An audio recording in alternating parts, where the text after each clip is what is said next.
भदौरिया, आप रो के रोए हैं आज संसद के अंदर कि वक्फ का कानून लेकर आ रहे हैं। संख्या बल अगर है मोदी के पास, भारतीय जनता पार्टी के पास, तो लेकर आएंगे वक्फ का कानून। आप लोग भी तो लेकर आए जब विपक्ष के पास संख्या बल होता था। आपने असीमित अधिकार दिए ना आप लोगों ने। देखिए, आपने बिल्कुल सही बोला है कि वोट बैंक के चलते भारतीय जनता पार्टी कुछ भी करने को तैयार है कि उसको वोट चाहिए, किसी कीमत पे वोट बैंक उसको तैयार करना है। उसको कोई मतलब नहीं है, क्योंकि उसको जमीन से मतलब है। एक तो वोट बैंक तैयार करना है, दूसरा जमीन कब्जा करनी है। आज वक्फ बोर्ड की जमीन पे नजर गाड़े हुए हैं, कल गुरुद्वारे की जमीन पर नजर गाड़ेंगे, परसों मंदिर के नाम पे जमीन पे नजर गाड़ेंगे, जो आपको अयोध्या में देखने को मिला किस तरह जमीनों का हेरा फेरी वहां पे हुई थी। उसके बाद चर्च की जमीनों पे आ जाएंगे। फिर ये क्या करना चाहते हैं? अगर जमीन कब्जा ही करना है, जमीन कब्जा वाली पॉलिसी लाना चाहते हैं। एक बात अब आप बोलने आपने बोला कि अब जो बीजेपी वाले हैं इनकी नजर तो गुरुद्वारे की जमीन पे है, आपने बोला इनकी नजर चर्च की जमीन पे, यही बोला ना आपने। मतलब आपको लगता है कि आप ये बात अनर्गल बात बोलेंगे और कोई यकीन करेगा? एक सेकंड सुनिए अनुराग जी, 30 सेकंड सुनिए, फिर आप 1 मिनट बोलिएगा। 1 सेकंड मैंने कहा, क्या एक सेकंड क्या इस देश में गुरुद्वारों के पास तीसरे नंबर की जमीन है? क्या इस देश के चर्चों के बाद तीसरे नंबर की जमीन है? इस देश में रेलवे के बाद नहीं, सुनना पड़ेगा जी, सुनना पड़ेगा, क्योंकि सच्चाई है, फैक्ट है और हार्ड फैक्ट है। इस देश के अंदर रेलवे के बाद और भारतीय सेना के बाद अगर किसी की जमीन है तो वो वक्फ बोर्ड के पास है। सीधी सी बात है। तो सुन तो लो, बोलिए। अरे आप सवाल पूछोगे तो सुनना भी तो पड़ेगा ना। कि मैंने कहा क्या भारतीय जनता पार्टी की नजर, जो बात बोली वो गलत थी। अरे मैं सच्चाई मैं भी बता रहा हूं। इसलिए मुझे कॉल आउट करना पड़ा। मैं बोलूंगा झूठे कैसे हो सकता है? नहीं, कहां किसने बोला? किसने बोला? मुझे एक भी नेता का नाम बताइए जिसने बोला कि हम गुरुद्वारे की जमीनों पर कब्जा करना चाहते हैं। बोलने तो दोगे? नहीं, एक भी नेता का नाम बताइए। वक्फ बोर्ड की, अरे भाई ऐसे क्या हल्ला मचा रहे हो भाई? आप सवाल पूछते हो, जवाब भी ले लोगे, सवाल भी जवाब भी। अरे मुझे तो बोलने दो, जो मुझे बोलने के लिए बुलाया है। तो मैंने कहा फैक्ट पे हूं मैं, और फैक्ट पे हूं तभी परेशानी हो रही है। फैक्ट पे है कि ये वक्फ बोर्ड की जमीन पे कब्जा करना चाहती है भारतीय जनता पार्टी। ये हर उस जमीन पे कब्जा करना चाहती है जहां उनको लग रहा है जमीन है, और फिर धन्ना सेठों को देना चाहती है। सवाल आपकी, अगर सवाल से उठा लें, 2013 की बात कर रहे, क्या अमेंडमेंट हुआ था? 10 साल से इनकी सरकार थी, क्यों नहीं किया कुछ भी? मैं पूछना चाहता हूं। इसके पहले वाजपेयी जी की सरकार थी 7 साल, क्यों नहीं कुछ किया? क्योंकि अभी धीरे धीरे वोट जैसी खसकता नजर आता है। 240 पे सिमट गए ना, अब उनको लगता है 240 में आ गए, अब आने वाले चुनाव में हम 40 पे आ जाएंगे लोकसभा में, इसलिए नया धर्म की राजनीति को बढ़ावा देना चाहते हैं, राजनीति को बढ़ावा देना चाहते हैं। आपकी जमीन खिसक रही है 240 के बाद, इसलिए आप ऐसा करना चाहते हैं। महाराष्ट्र में आपकी जमीन खिसकी, हरियाणा में आपकी जमीन खिसक गई, दिल्ली में तो बिल्कुल ही खिसक गई, इसलिए अजय आलोक आप ये कानून लेके आना चाहते हैं। विपक्ष की समझ ये कहती है। देखिए, जेनेसिस समझिए अमित, सबसे पहले जेनेसिस समझिए। ये लोग संविधान की कसमें खाते हैं, संविधान खटाखट, बहुत लोग संविधान तो पॉकेट में ही लेके चलते हैं।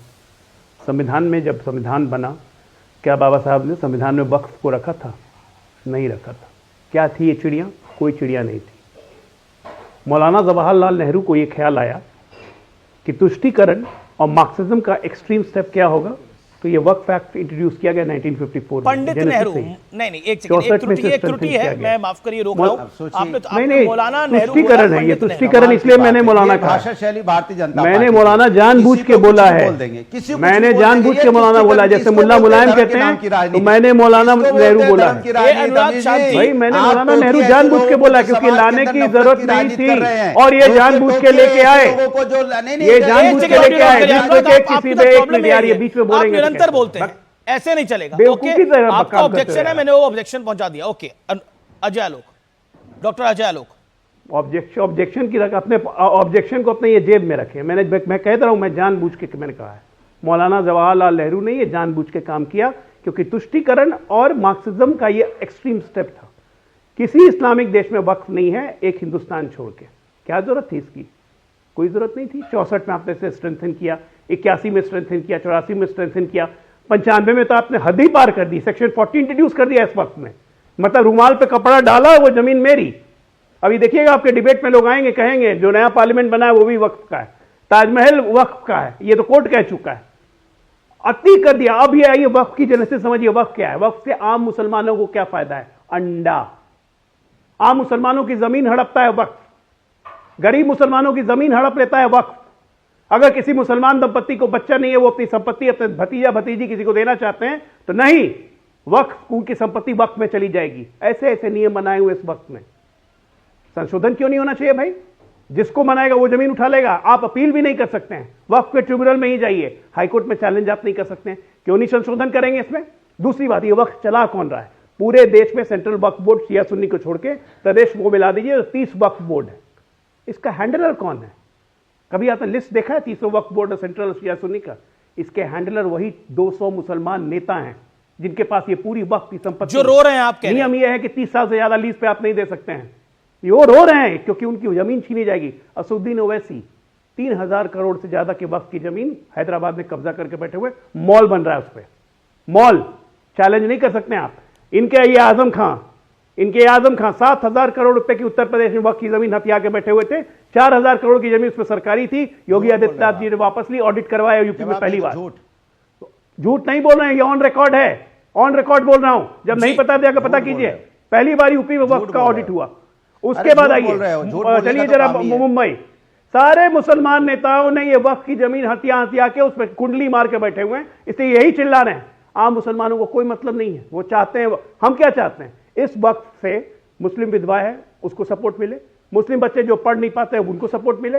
साक्षरता दर कितनी कम है मुसलमानों में, और ये कब से कम हुई? जब से कांग्रेस का शासन आया। आजादी के पहले तो साक्षरता दर मुसलमानों की 52% थी, आज घट के 18% कैसे हो गई? हम जिम्मेदार हैं?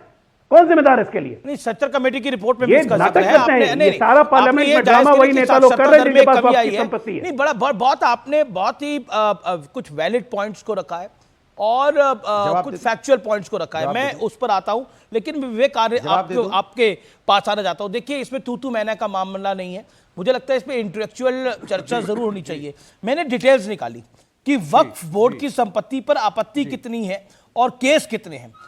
कुल मिलाकर 40,950 केस वक्फ बोर्ड ट्रिब्यूनल में इस समय लंबित हैं और करीबन 10,000 केस मुस्लिम पक्षकारों ने दायर करे हैं। यानी मुसलमानों को इससे तकलीफ नहीं है, मुसलमान तो इससे पीड़ित है। लेकिन इस देश की सेकुलर सियासत कहती है कि जो सही काम हो उसका विरोध कर लो। मुसलमान तो पीड़ित है इस वक्त से। जी नहीं, देखिए, अब मैं इसमें दो चीजें मैं बोलना चाहूंगा। सबसे पहली चीज तो यह है कि वक्फ बोर्ड के अंदर जो ट्रिब्यूनल है उसके कॉन्स्टिट्यूएंट्स हैं कौन, और वक्फ बोर्ड बना क्यों? वक्फ बोर्ड उस समय के मुसलमान मेंबर पार्लियामेंट्स की मर्जी के खिलाफ बना। नोबडी वांट्स कि स्टेट गवर्नमेंट उसके रिलीजन, उसके डोनेशंस में इंटरजेक्ट करे, लेकिन सरकार ने बनाया जिससे कोई भी रिलीजियस डोनेशन चाहे मुसलमानों की हो, सरकार उसको रेगुलेट कर सके। पहले मंशा को समझिए आप। दूसरी बात, अब कैसे वो करेगी? ट्रिब्यूनल जो है उसमें स्टेट गवर्नमेंट के रिप्रेजेंटेटिव्स होंगे, उसमें क्लास 1 जुडिशियल ऑफिसर तो आप कह रहे हैं उस राज्य की स्टेट गवर्नमेंट नियुक्त करेगी।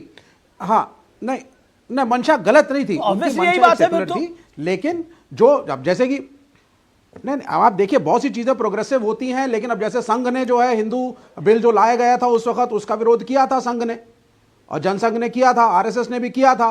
मंशा गलत थी, आज उसी को के चैंपियन बन रहे हैं ये।